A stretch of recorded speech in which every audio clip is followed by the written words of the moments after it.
Hello, it's Jimmy here at Eolys, looking at a Toyota ProAce here, 2 litre. Okay, so customer complaint with this is he's got to go back to the dealer almost every month, and he's having the oil. They're recommending he changes the oil every 2,000 miles basically to stop the problem he's having, which is a constant DPF blockage coming up and oil dilution fault. So he's had a list of codes he showed me. Basically every time he goes back to the dealer it's a different code. One is like catalyst efficiency, the particle efficiency, NOx exceedance, all sorts of different stuff.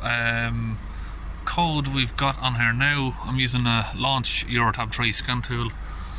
This is the pre-catalytic converter efficiency too low.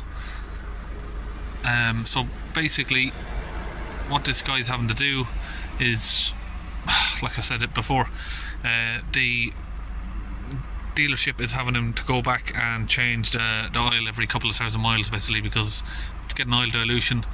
I just think maybe the DPF's a little bit, maybe possibly a little bit full of ash, or too much full of soot, so it's when it's doing a clean it's so you're full of soot and it's only clean it sort of halfway before it quickly gets full again. And we'll go through some live data. Sorry about the screen, keeps focusing out. Let's go to the data stream. We're going to go through each one bit by bit, so we'll have a look at all of this. So it's got additive in the tank, long-term regeneration process, 52 grams of soot, weight of additive, total weight in the particle filter is 52 grams, which is high. Should be I think under 6 grams for a normal working DPF. What are we at? Exhaust line 1, exhaust line 2.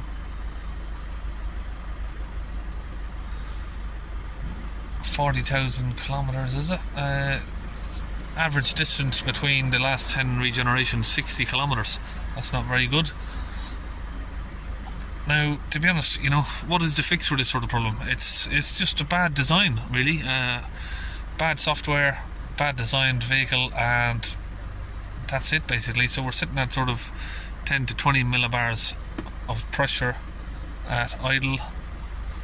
20 millibars there. If we hold it up to sort of 3,000 RPM,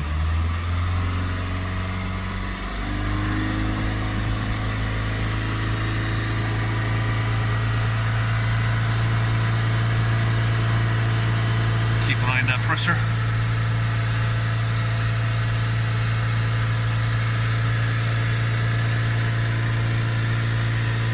.180 millibars.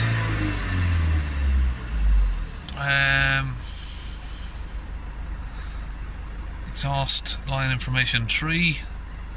What else have we got here? Let's have a look.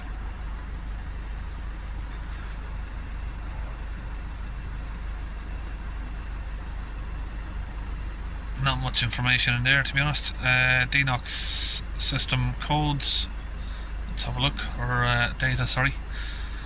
DNOx converter 1.92 grams, coolant temperature is 83 degrees. So we'll make sure that that's getting up to temperature. We can see there the AdBlue tank is working, it's at 5.5 bar.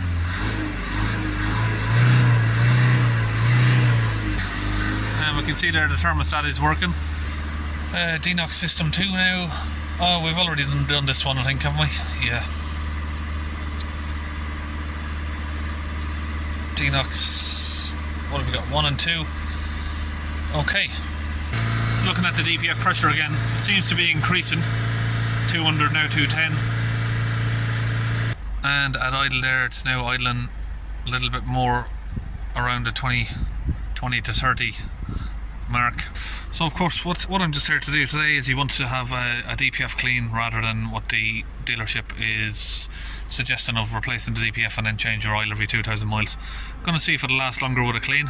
And now regarding this code here, catalytic converter efficiency, I don't think that needs a new catalytic pre-cat.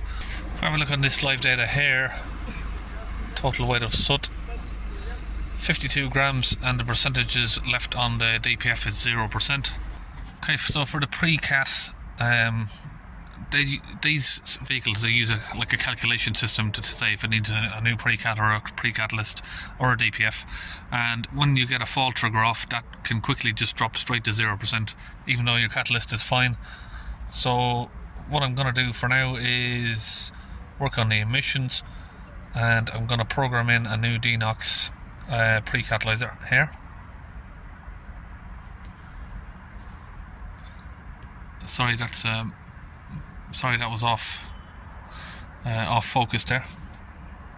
Okay, so that's now complete, and what I've also done is the normal DNOx catalytic converter as well as the pre-cat.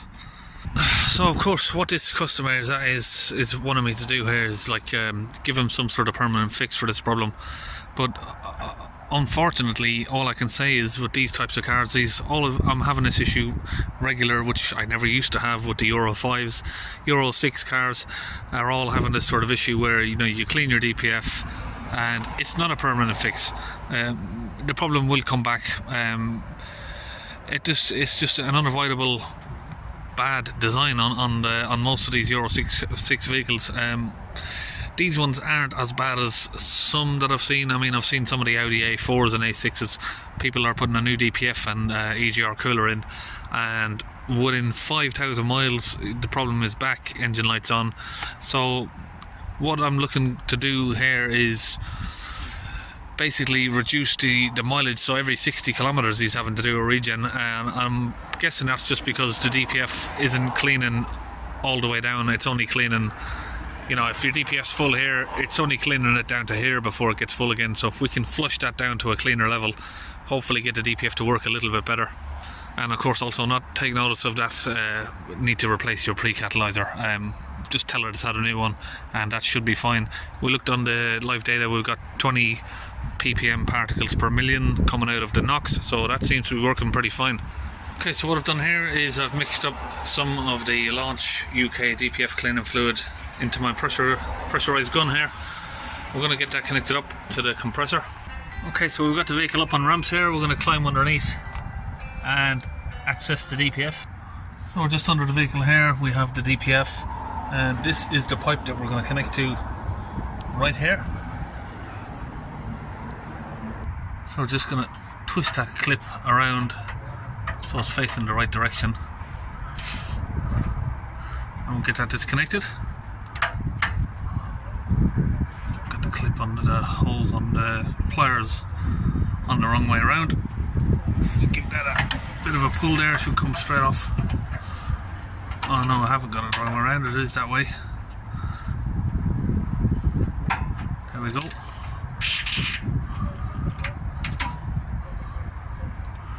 So now I've got my own piece of fuel hose here, which I just push onto there. Make sure it's pushed in nice and tight. Now we just get the trigger, squeeze it, and we get that fluid pushed into the DPF.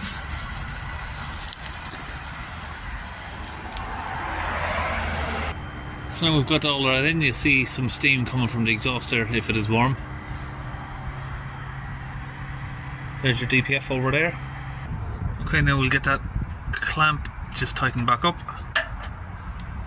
I'm going to use this pedal depressor to hold the rivets for me. Okay, now we can start the vehicle up.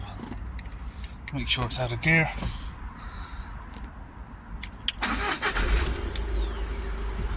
And we'll increase the revs up to 3,000 again.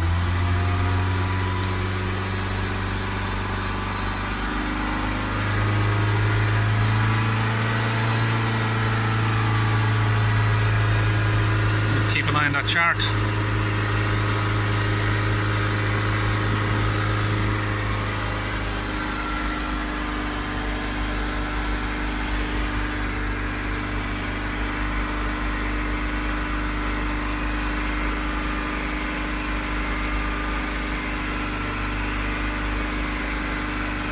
We'll just leave those revs on there for a few minutes, and we should see that dropping. So we'll get it smoking now like that for a while. Okay, so we've come down to 140. It is being a little bit stubborn, this one, so we're going to put another dose through it while the engine's running. Okay, so we've got that connected back up. going to squeeze the trigger again, put that in there while the vehicle's running, get that connected back up a little bit better. Okay, that's back on. Getting that fluid pushed in there again.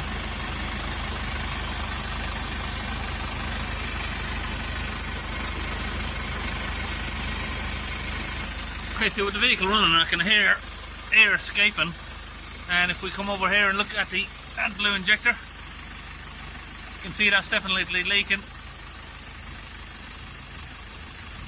and it has been for some time by the looks of it. Not sure why that wasn't mentioned before. We're going to see if that maybe needs a new clamp or not. Okay, so I'm under the vehicle here, trying to get a torch on that because the torch isn't working very good, but you can see that there is build up on one side of the AdBlue injector there, so we're going to clean that off.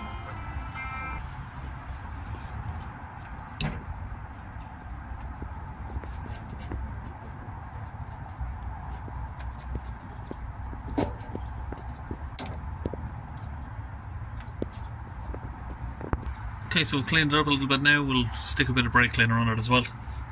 Now on this, I'm pretty sure that there's like a little washer missing that should sit there somewhere, sit around that edge there. Some of them have them. I'm pretty sure this should have one. Maybe that's why it's not sealing properly against the face of the DPF there.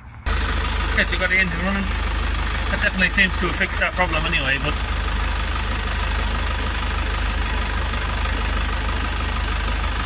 I feel it. I think we can still feel a little bit of air, but you can't hear it so much anymore.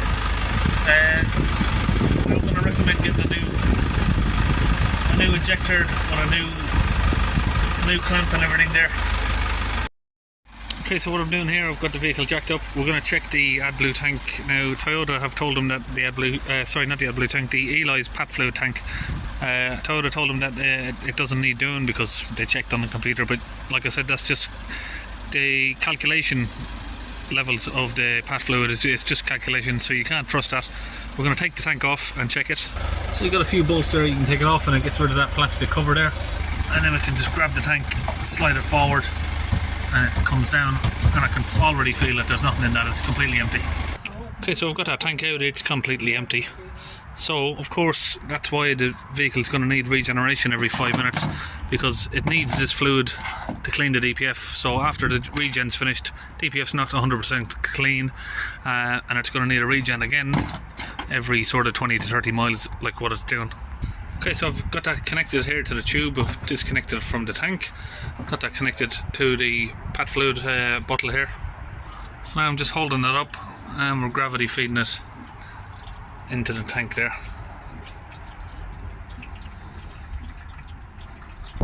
Okay, so we've got the tank now full up. We're going to get that put back on. So that's the additive tank there, Eolys tank or pat fluid tank filled up. Now Peugeot told them they didn't need that doing, which was a bit silly of them. And the other thing over here, the AdBlue injector. Now he had Toyota look at that, and they said, well, all we can do is try and clamp it up tighter, and it's as tight as possible, and there's nothing else we can do about it basically. But from what I can see, the clamp on that is just stretched out, and it looks like it may have the washer missing. So I just go get a new AdBlue injector for that with a new clamp and a new washer, and just have that fitted, because how they could just tell them ignore that is unbelievable, to be honest, because it's covering all the area in soot in there, and of course it's going to be leaking exhaust gases into the cabin, so it's not much good. Okay, so now we've programmed in the tank that we've filled it up, and you can see there that additives, we've got 2600 mil, and the bottom one there we have 1439. Okay, so currently at idle we have still sort of 10 millibars. If we accelerate the vehicle up to sort of 3000 RPM, let's go up, we have 80 to 90 millibars. So it's come down a bit, but not quite good enough where I'd like it to be. Okay, now we've got the pat fluid in, we're doing another clean on it. We're going to let that run again. Okay, so it doesn't want to come down any lower than the 10 millibars and 80 at 3000 RPM. That's going to be because maybe he's had this problem since 60,000 miles. It's on 85 now, So as far as I'm concerned, for that last 20,000 miles he's been driving around with no pat fluid in there. No one was really able to tell him that. We've got it sort of borderline as a passable, but it's not, you know, that's not ideal. Having 80 millibars at 3000 RPM, 10 millibars at idle is sort of, it's sort of the max level where you want it to be. It's acceptable, but just barely. But so we're gonna have to finish up on that Toyota Prius or Peugeot Expert or Citroen Dispatch, is it? Same sort of van. Anyway, that's as good as we can get it, so I'll see you in the next video.